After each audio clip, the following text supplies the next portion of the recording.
Hey man, welcome back to the Super Divorce YouTube channel. Nicholas Villars here, aka Super Divorce, and today, interview with the Horny Ghost. A new scary game that just came out on Steam. The Daily Decadence Extra. Soldiers returning home. Welcome back, boys. Drinks are on us. Local bars offering free drinks to returning soldiers. Well, that's nice of them. Alright.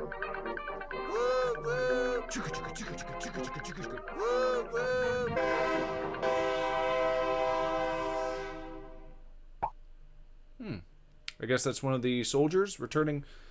Errol. Errol says, "What? Where am I?" Let's put it on auto. What's going on? This should give us enough time to read it, and we can keep a constant, consistent cadence up. Heaven says, "Hello, Errol." Errol says, Who are you?" "We are that we are, Errol." "How do you know my name? What do you want?" "Oh, Errol, do not be afraid.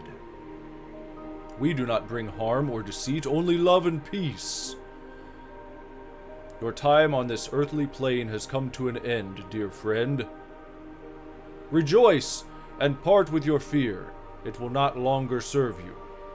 For a new time in eternal bliss has begun for you. Though you did not live a life without sin, you are worthy of our blessing." Wait! Are you saying that I am dead? Dead? "Yes, as we have said, your time has come to an end." Are you kidding me?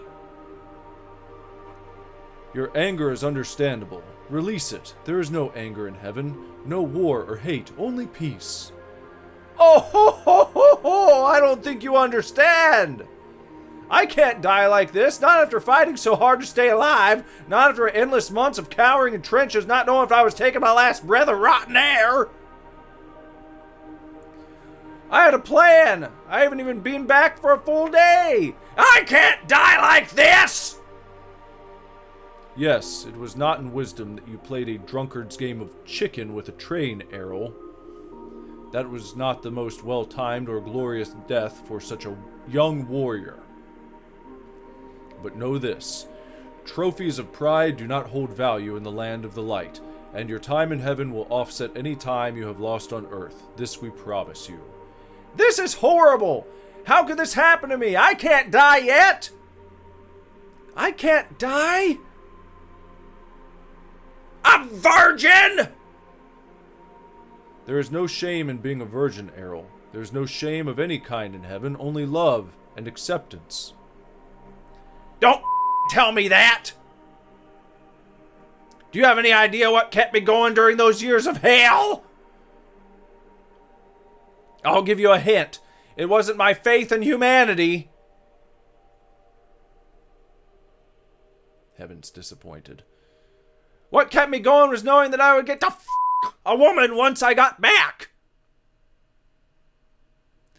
Every day I told myself, don't give up, Errol. Think of the poo-tang waiting for you.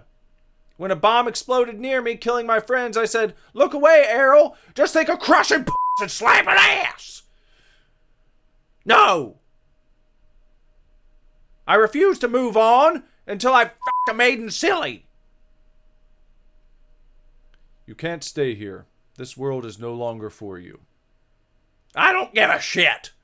I won't go to the pearly gates just yet. You hear me? You cannot stay. If you will not enter our domain in peace, then you will enter another by force. Here's Heck. Greetings, foolish mortal. Bring it on, bitch. I've already been to hell and back. Please don't swear. Answer me this, God or heaven or whatever. If I go with you to the afterlife, will I get to lay with a lady angel? Well, no. Heaven is a place of pure joy and bliss. There's no need for intercourse. Yeah, that's what I figured. Satan, if I go with you, will I get to wreck a she-devil? No. Perdition is more of a place of pure torment and endless agony. Yeah, that's also what I figured. I don't need or want either of you yet. You're excused. Excused? That's it. We've had it with this goddamn fool. Lucy, take him away. I can't. His grip on this world is too strong. I told you already. I ain't leaving until I've settled my unfinished business. Now get lost! So there's Errol. And that's the story of how I died. Oh dear, that is very sad. However, this is already the best interview I've ever had with a ghost. We're the interviewer now, talking.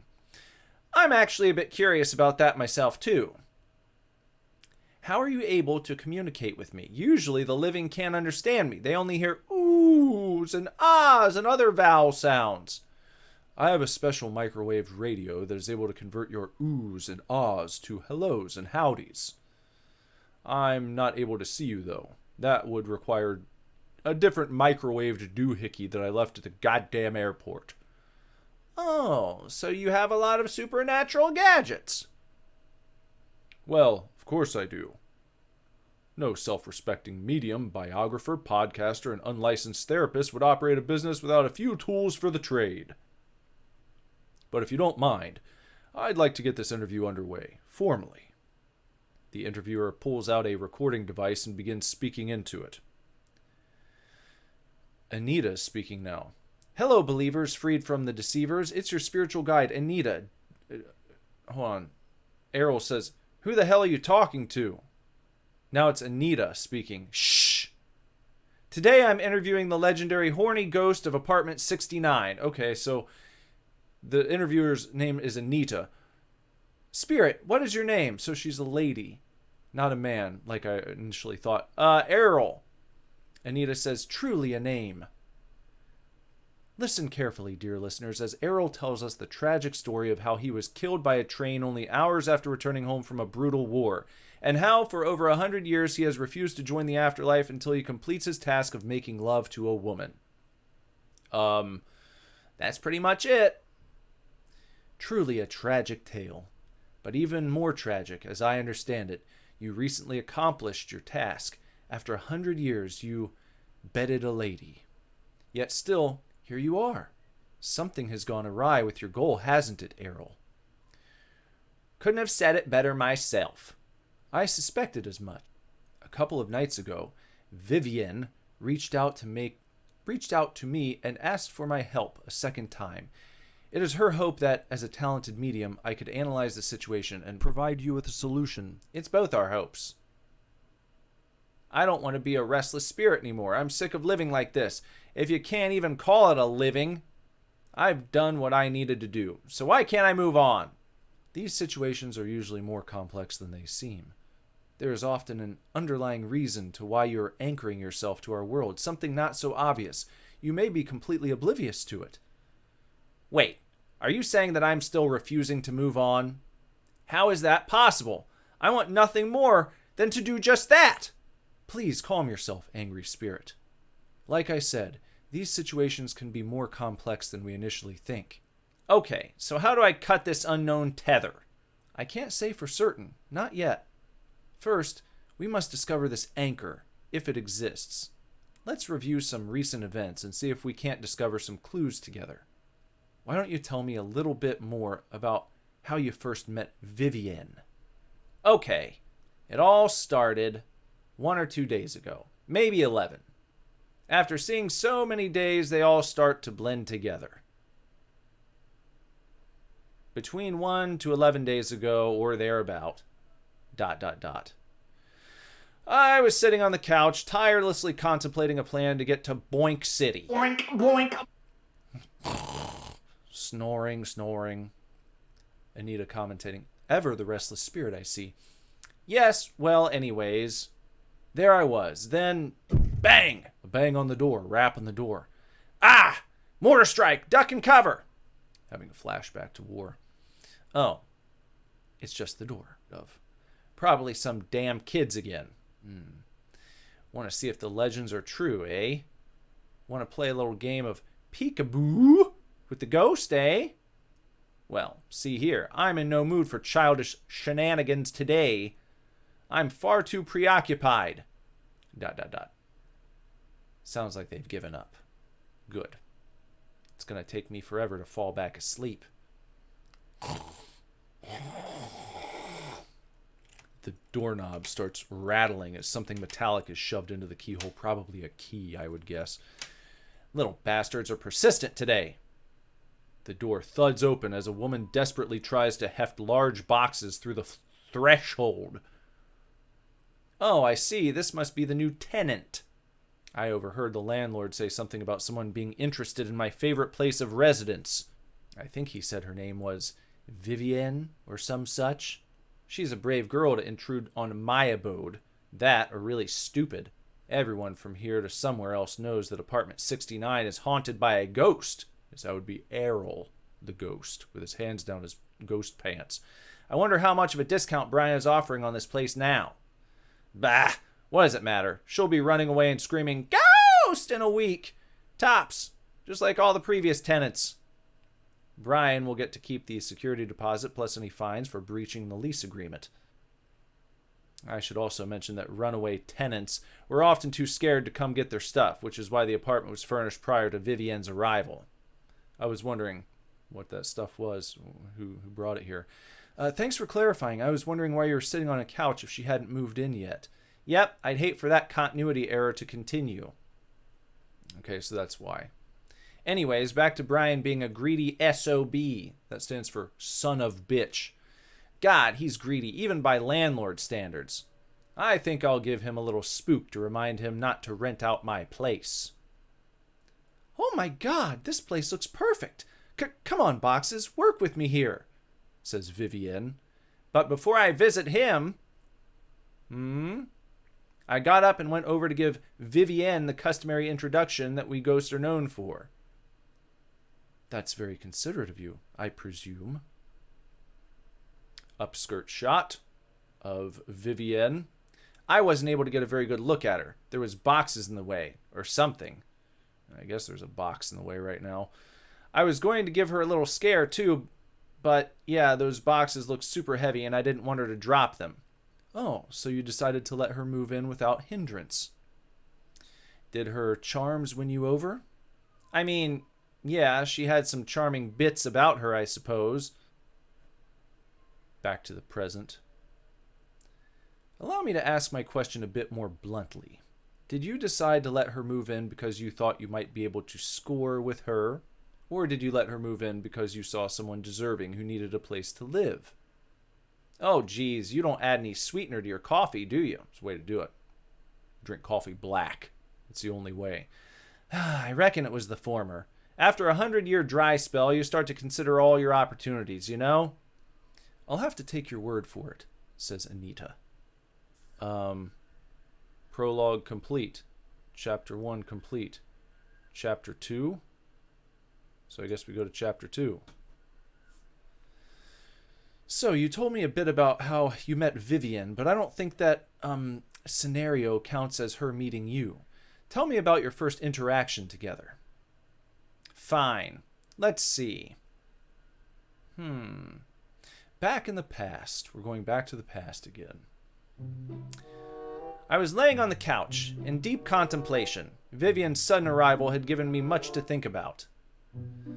I'm Henry VIII, I am Henry VIII, I am. Grrr. What could I try this time that I haven't tried already? Talking to her? Look at his ghost ass propped up in the air like that. Nah, that's stupid. And besides, getting her on board isn't the biggest problem I'm facing. The sound of running water can be heard from down the hallway. What's that? Well, shoot my pooch if it ain't the sound of someone showering. His eyes are bugging out a little bit. Look at that face. You know, I really didn't get that good of a look at my intruder earlier. Invading someone's personal space, Errol. A bit unethical, don't you think? Oh, I'd Didn't realize this interview was an ambush. Sorry. Anyways. ... I decided to see what the source of the noise was. There's Vivienne in the shower and Errol. Nicey. Now this is what I call a proper introduction. Golly darn what I wouldn't give to be able to mash her right now. Maybe if I focused really hard, pun intended, I'd be able to manifest properly this time. Is someone there? Asked Vivian. Ghost translation. She saw me. Retreat! What the hell just happened? She shouldn't have been able to see me. I wasn't manifested at all. So Vivian seems to have some sort of power here. Manifested? Asked. Asked Anita.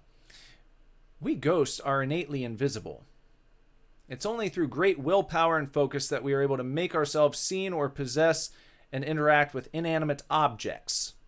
Oh, I see, says Anita, commentating. Yes, now shh.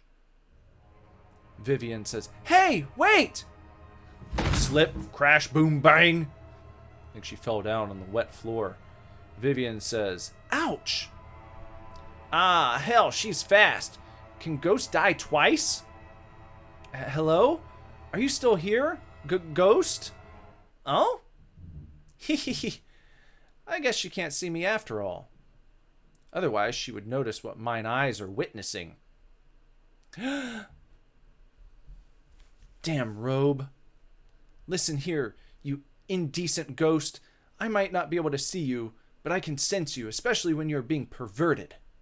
My grandmother had the sense. Passed down, I guess. My mother had the sense. And you can bet your spectral ass that I have it too. They all got the sense. Sort of. Look, I did my research. I've heard the rumors about this apartment being haunted, though I didn't believe the rumors alluding to your lewd behavior. Still, I'm sorry if you feel like I invaded your home, but please understand that I have nowhere else to go. This apartment is the only place I can afford. Everywhere else costs too much. Even if I rented a bedroom, it's all too expensive, too far away. Or they want too much from me. Sad tale. God damn, Brian. How much have you discounted this place? Hey, listen, ghost. I'm totally okay with bunking with a ghost. Honestly, I've always thought that having a ghost friend would be super cool. Hee hee, tee hee, hee hee hee. So you don't need to worry about me trying to make you leave or anything like that. We can share the place. And we'll get along real well, I promise. Get along? This might be the closest thing I've had to a genuine conversation in, counts fingers, since I died. But you have to make a promise, too. No more funny business. I don't care if I have an irresistible, smoking hot bod. No being creepy or spying on me. I'll be able to tell. Break your promise and I'll exorcise you. Well, I mean, I won't exorcise you. But I started listening to Anita Dicking's podcast. She knows all about this kind of stuff. She'll exorcise you. Anita, that's the lady we're being interviewed by right now in the present. Do we have a deal? Ooh, ghost translation. I'll think about it. I'll take that as a yes. Back to the present. That really wasn't nice of you to peep on Vivian like that. Meh. Add it to my rap sheet and give it to the police.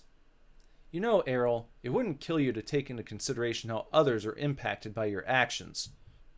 Impacted? Yes.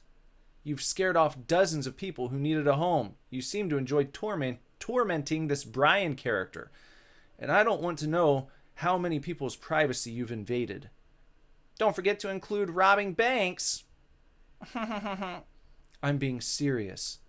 Your actions have consequences. Just because you might not notice and have to deal with them, that doesn't mean they don't exist. Fine. Next time, I'll think about it. Okay, on to chapter 3 we go. You know, Anita, I'm not all bad. I have done some nice things for Vivian. Really? Yes, really. And don't act surprised. I can be a very kind ghost. As a ghost, when was the last time you did something nice for someone else, excluding Vivian? Excluding? Let's see. Back in the past we go again. To find something nice he did. Nope, I can't think of anything. Back in the present, by the way. So in the entire time that he's been a ghost, he never did anything nice until Vivian came along. It would seem that this act of kindness you did for Vivian was a bit of a one-off. Tell me more about it. Well, some days had passed since Vivian moved in, and we had our subsequent conversation. And true to her word, we did get along. Well, that's good. That's only because she was never there. Oh? Yeah, she kept leaving early in the morning and didn't get back until late into the night. We hardly had any time to properly socialize. Do I sense some animosity? Perhaps a little. Can you blame me? Vivian's rant at me was the first real conversation I've had with anyone since I died. No, I suppose I wouldn't blame you, says Anita. Anyways, during any of the free time Vivian did have, she was cleaning, unpacking, or cooking some sort of terrible abomination. That's when an idea struck me. Back in the past we go again. Probably going to do some nice house chores for Vivian. I figured that if I did some chores around the house, Vivian would be able to have some free time to spend with me. And I cleaned the living room. I even unpacked Vivian's boxes and put away some of her stuff, like books and clothes. Oh ho ho! What have we here? Cute panties. He's holding up the panties. Wait, doesn't this violate your agreement with Vivian? She specifically said no being creepy. She never said I couldn't be creepy when she was gone. My conscience is clear. Good luck sensing this transgression, Vivian.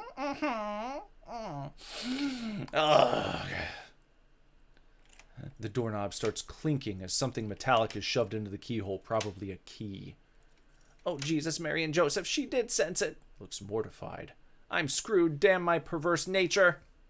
The door doesn't open, but rather continues to click and clack as the doorknob is gently worked. Oh, the knob is gently worked. That was a double entendre. This is Thiefa. Thiefia, you sexy scoundrel. You've really done it this time. I can't believe it. Some girl has successfully moved into apartment 69. This has to mean that the infamous Horny ghost is gone. And that means his legendary treasure is unguarded. I just hope that bitch hasn't found his stash yet. She should be gone until late this evening. Plenty of time for me to turn this place upside down and be 2 cities away. Let's see what's going on. Errol pokes his head through the wall. Jesus, Brian, get some new lights. This hallway is dark as hell. What ho? Who's this hoe? And what's she doing? A thief! Thiefia. Mama would be proud of me for this score. Well, she would be if I didn't double-cross her and get her sent to prison. Classic betrayal. Sorry, Mama. The red-handed bandit babe isn't keen on sharing her loot, says Thiefia. After my fortune, eh? I've dealt with your ilk before. It's time to suck in my gut and manifest my most scariest form. Ooh. Ghost translation, too inappropriate for translation. Says Thiefia. Boo, says Errol. Ghost, he's still here. Ah, Mama, save me. Run, red-handed bandit babe, run. Pray that I don't catch you again. Now, where was I? In addition to cleaning, unpacking, and warding off thieves, I decided to make Vivienne a nice dinner that my mother taught me. Chicken pudding. That's interesting. Honestly, I'm surprised the recipe stuck with me for all these years. I'm sure Vivian enjoyed your mother's recipe. Chicken pudding. Nope! No? It's a nice picture of Errol, by the way, looking very kind. She didn't even notice. She got home and walked straight past. She didn't? She did. She took no notice of the cleaning, unpacking, or cooking I did. Well, I hope you handled it with dignity. I went into a fit of rage. Never mind. What the hell is going on? Ghost, calm down, says Vivian. Boo-hoo! Ghost translation. Is this how you go about your day, ignoring nice things that people do for you? Maybe the real reason you can't find another place to live is because you're so self-absorbed that you don't even notice how your actions impact others. No one wants to live with someone like that. Hey, that's kind of like what I said about you earlier, chimes in Anita, commenting. Shh! Vivian says, Ghost, I don't understand what you're trying to say. Please calm down. Wait, was that dinner that you flung everywhere? Vivian looks around. And the apartment somehow looks cleaner, minus the mess you just made, and my moving boxes are empty. Ghost, did you clean house and make dinner for me? Ghost translation. Yes. I'm not sure what that means, but I'm going to guess my hunch was correct or close to it. Geez, you did all that and I didn't even notice? Look, Ghost, I didn't mean to ignore you. I'm sorry. I'm not usually like this. I've been working overtime to cover my bills and student loans, and it's taking a toll on me. Still, I shouldn't be so oblivious. I am very grateful for your kindness, really, I am. The dinner you made, it smells great. I'm sure it would have tasted great too. Ha ha. Back to the present. Her sincerity had soothed me, and I admit that I felt a little ashamed of my outburst. There was some unspoiled dinner left on the stove, so I offered that to her. While she ate, I cleaned up the mess I made. Oh, that was nice of you. See? I told you that I can be nice. If only for Vivian. Well, yeah, I suppose so. But things didn't end there. Much, much more interesting things happened that night. Oh, do tell. Back in the past again. Vivian says, Ghost, this meal is delicious. Ghost translation to, thanks. I haven't had a decent home-cooked meal in ages. I wish you would cook every night. Would that I could, but alas, chicken pudding was one of the only things I bothered to learn from my mother. Now I wish I would have listened to her more in life. I guess I could have visited her as a ghost. She might have thought of me as a guardian angel and not a tormentor. Why didn't I ever check up on her? Hey, Ghost? Would you like to watch a movie? One of those moving pictures? Not really my style. Call me old-fashioned, but you can't beat live theater. I, noticed that you set up the TV. I figured we could watch a movie together. Would you like that? Together? That sounds like a lollapalooza of a time to me. Ooh, Ghost translation to yes. I'm not entirely sure if that was a yes or no, but I'll be back in a moment to start a movie. Is this a date? I haven't been on one since before the Great War. Does Vivian think it's a date? Does this mean she likes me? Come off it, man. You're wasting your time trying to woo her. It's not like anything can happen. Well, nothing substantial without a bushwhacker anyways. Anita commenting, Whoa, whoa, whoa. You don't have a schlong? Errol commenting, Well, of course I don't, Anita. I'm a ghost. How can a ghost be packing if a ghost doesn't have a body? I figured that much. I just assumed that when you manifested yourself, you also manifested your vein cane. Maybe some ghosts can, but I can't, and I've never met one that could. A cruel jest by our maker, I suspect. Perhaps that's for the best. For the best? If I could raise the flagpole, I would have gotten laid years ago. During the 60s at the very latest. Why the 60s? Well, that's around the time that I came into possession of a sizable fortune. My strategy during those days was to buy the affections of the ladies of the night. You have a fortune? Do you still have it? Of course I do, but we're getting off track. Got my PJs on, and I'm all ready to go, says Vivian. Eek! I'm so excited. It's been a hot minute since I've had a girls' night or watched a movie at home. Glad I could oblige. But what to watch? I'm thinking a sappy romance. Ugh, kill me again. And I have the perfect one in mind, too. Sometime later. Tip: you can use the spacebar to hide and unhide the UI. Swipe down on Android.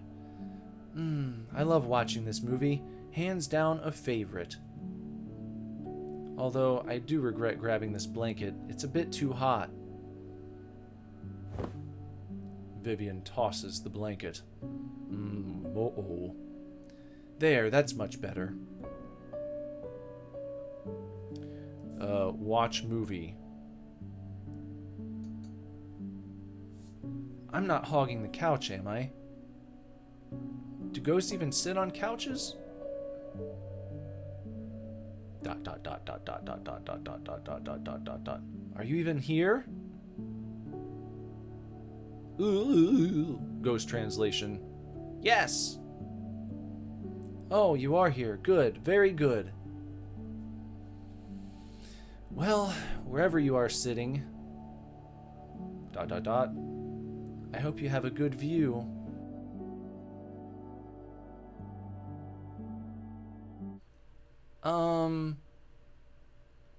Thanks for watching a movie with me. I think I'm going to go to bed now. Good night, Ghost. Ooh, Ghost translation. Good night, Vivian. Back to the present. Well, well, well, look at you, Errol being all smooth and seductive. Ah, stop it! It looks like your plan to get Vivian to spend time with you was a complete success. It was. Who would have thunk that it would work so well? It certainly helped me in achieving my ultimate goal. Helping others has a weird knack for helping ourselves. Yeah, I suppose so. Chapter 4. Tell us what happened next. Back in the past. Going back to the past again. I was worried that things might be awkward with last night's movie, so I decided to make her breakfast in hopes of breaking the ice. Is that breakfast I smell? Is it for me? Who else would I have made it for? Brian? Errol loads up a dish with breakfast and slides it towards Vivienne. I wonder what kind of breakfast it was. Thank you very much. Probably bacon and eggs. Vivian sits down and takes a bite. I could get used to this. Thank you, Ghost, for making another meal for me. Ghost translation. You're welcome. I best get ready for work, says Vivienne. Vivian leaves for a moment to get changed, and then... Bang, bang, bang on the door. It's the mailman. Early morning delivery.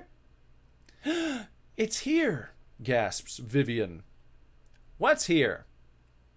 Vivian opens the package left at the door. I purchased a legit Ouija board last night and had it rush delivered.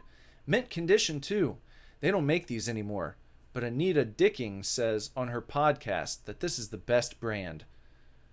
Now we can finally talk to each other. Eek! So exciting, says Vivienne. Vivian's dirt poor. This probably took a chunk out of her coin purse. And she got this just so I could talk to her? Can you move the cursor, Ghost? Errol moves the cursor to yes. Goody! It works! It's time for us to formally introduce ourselves. Hello, my name is Vivian Moore, says Vivian. What's your name? Errol, slowly transcribing with the cursor. Hellommy.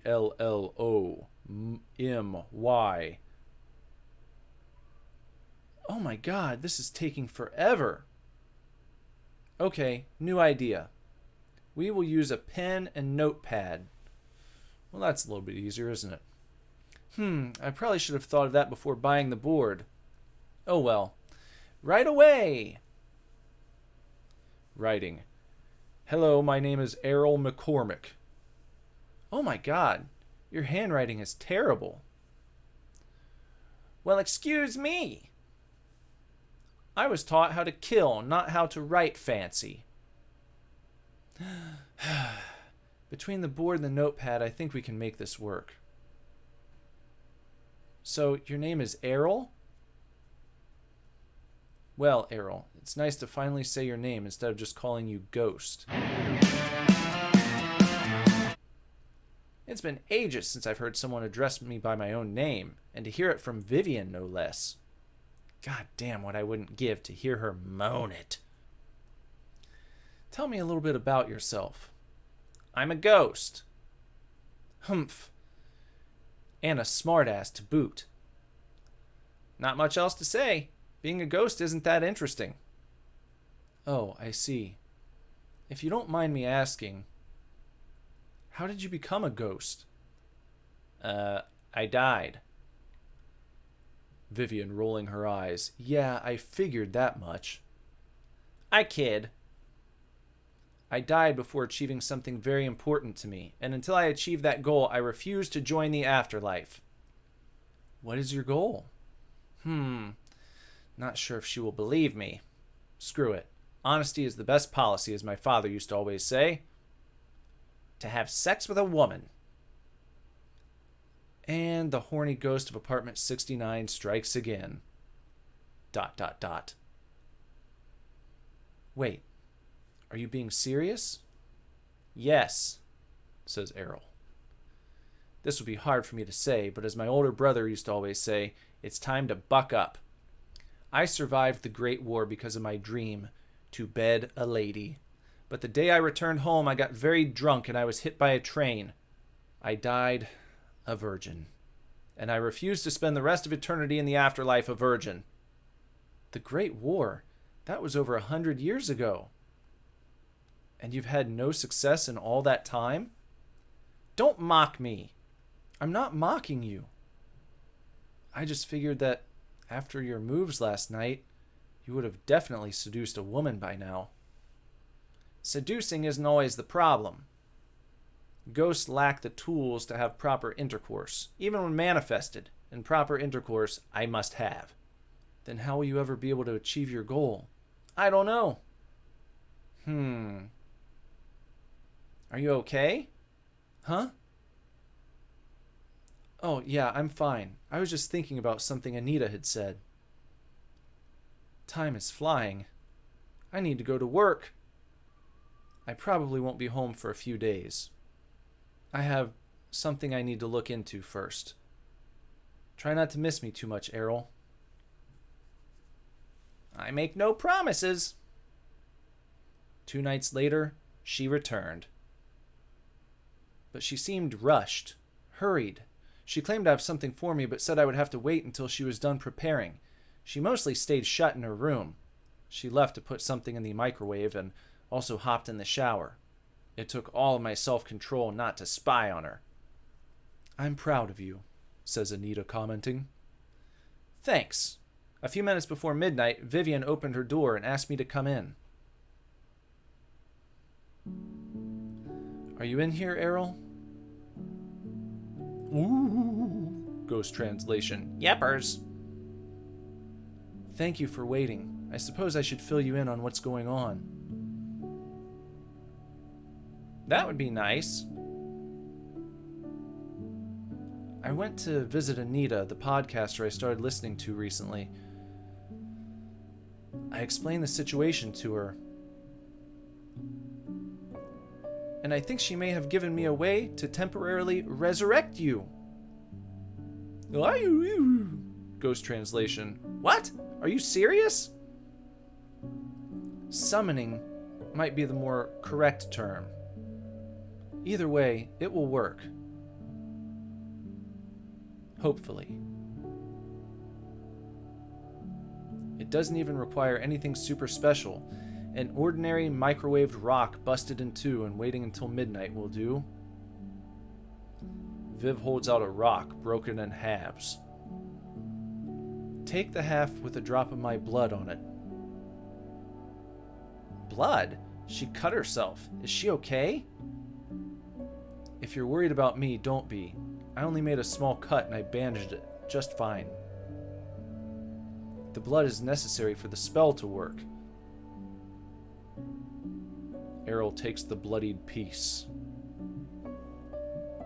Now we must make our intentions clear to our respective halves at midnight.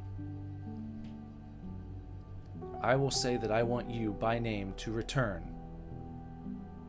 And you will need to say that you want to return. And really mean it. If either one of us are half-hearted, it won't work properly. Looks like it's midnight right now, by the clock. Probably. A clock nearby shows the time, 12 a.m. I just saw that, just pointed that out. I want Errol McCormick to return, says Vivian. Now you, speak into your half. Ghost translation. I want to return. I need to return. And now we must press the halves together.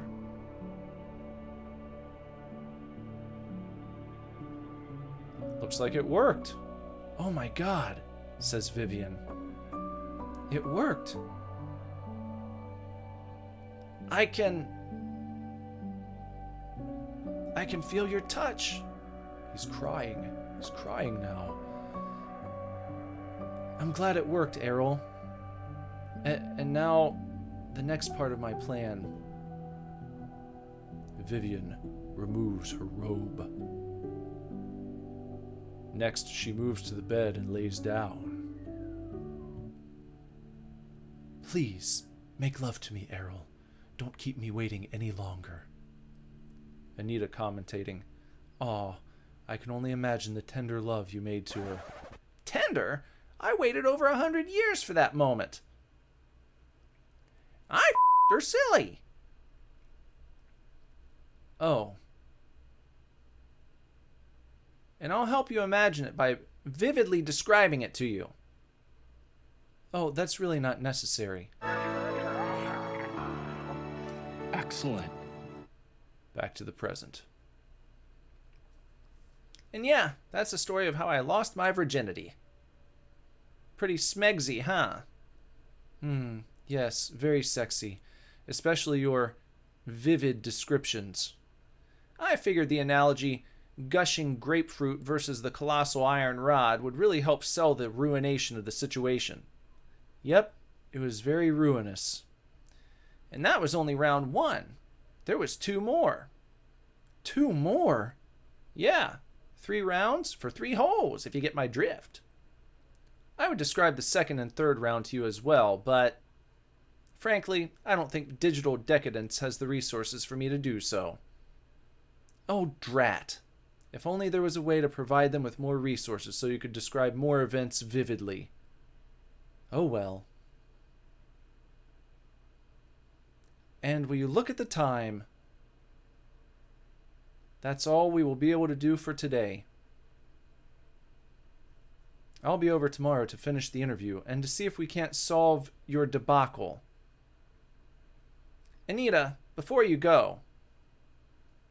Yeah? Well, I wanted to thank you for everything. You have been instrumental in helping me achieve my goal. And our talks have given me a lot to think about. And I appreciate that. Thank you. You're welcome, Errol. I'll see you tomorrow. See ya! Chapter 5.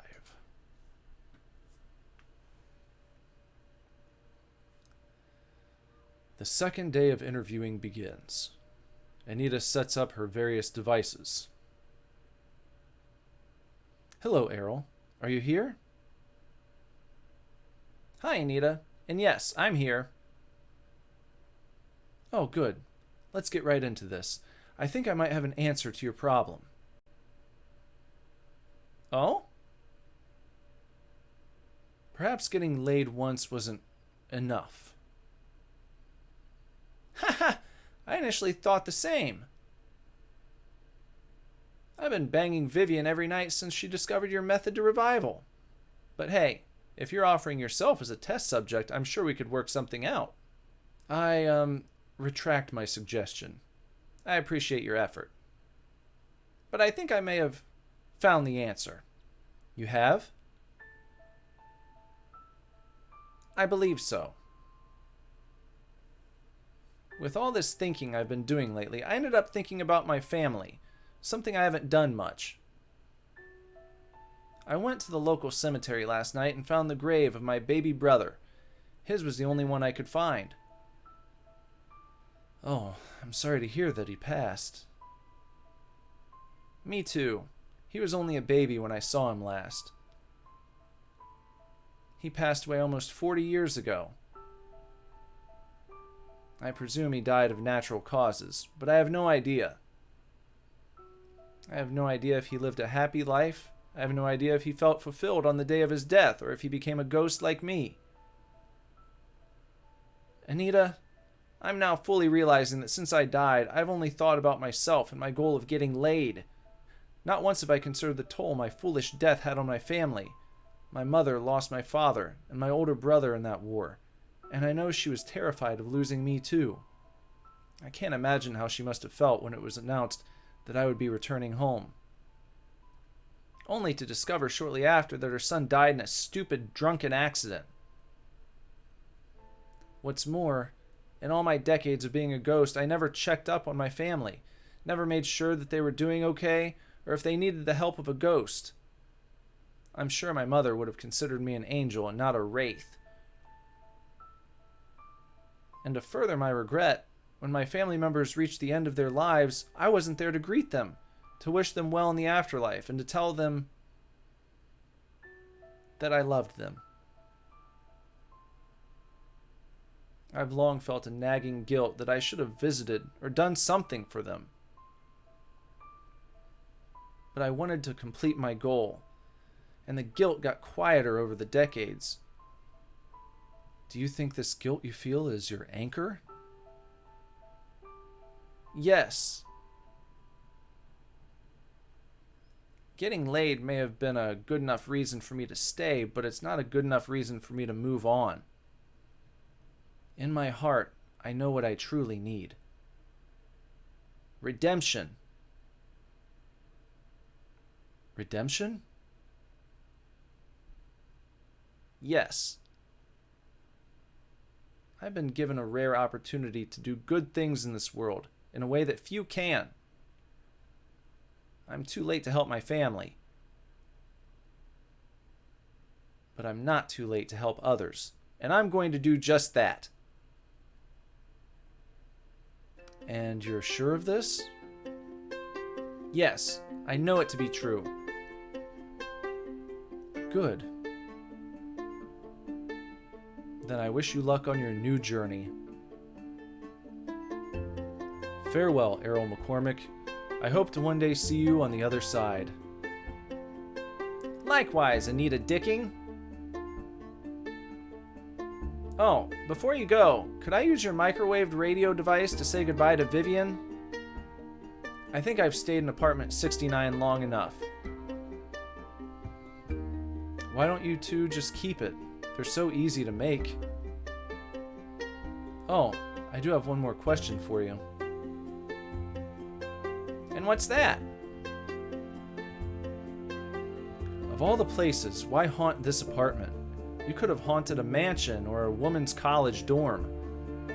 Not that I would approve of the latter, but it would fit your MO. They're not as much fun to haunt as you might think. Mansions or never mind, I prefer not to know. To answer your question, this building was built on the place I died. The tracks got removed back in the late 40s. And I picked this particular apartment because the number tickled my funny bone. I see. Thank you for sharing. You bet. Anita says her goodbye to Vivian, then leaves the apartment. Hey, Vivian. Hey to you too. Thanks for putting up with me. Of course. Thanks for being my friend, says Vivian. Of course. Errol manifests himself and embraces Vivian in a semi-awkward to figure out hug. So this is your ghost form, huh? Spooky, huh? Very. ...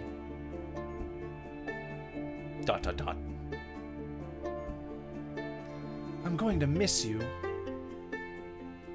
I'm going to miss you too. And now, time for my first act of kindness. Here, I want you to have this. Errol gives Vivian a piece of paper. What is it? It's a treasure map, and it leads to my amassed fortune. There's enough valuables in my trove that you can live comfortably for the rest of your life, or you can pay off some of your student debt. Whatever floats your boat. I don't know what to say. Thank you, Errol. You're welcome, Vivian.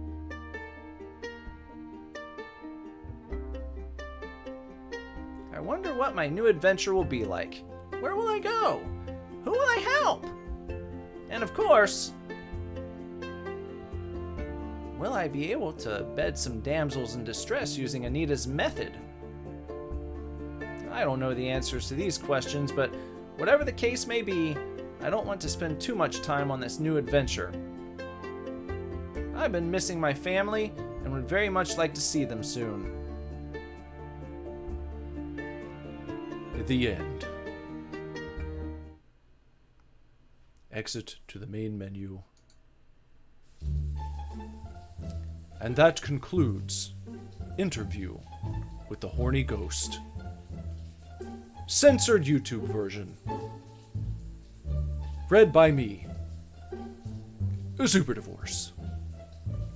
Until next time, everyone, take real good care, keep kicking ass, love you lots. Lord willing, I'll be back very soon with another video for you to watch. Bye-bye.